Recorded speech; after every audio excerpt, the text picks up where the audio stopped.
Apreciat Manuel Cimarro, em sembla que et recordo perfectament com els joves d'Intermón ens vam trobar en la festa el Dia de l'Esperança, allà al Moll de la Fusta.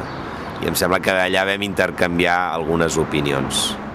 Has de saber que Barcelona és la ciutat més compromesa d'Espanya, sens dubte. Segurament una de les més compromeses d'Europa en el que és la cooperació pel desenvolupament i la solidaritat internacional.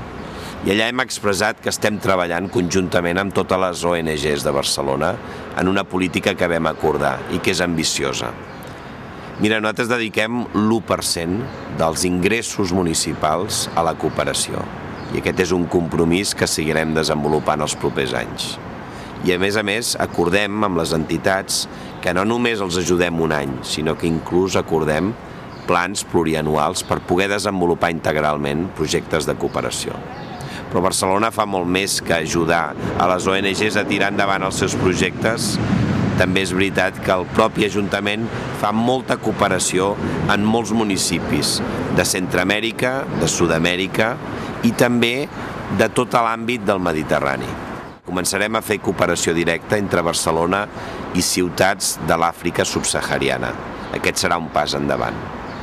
Fem cooperació d'ajuntament a ajuntaments i fem cooperació a través del suport a les organitzacions no governamentals. Per mi és molt important que joves com tu us incorporeu a les ONGs.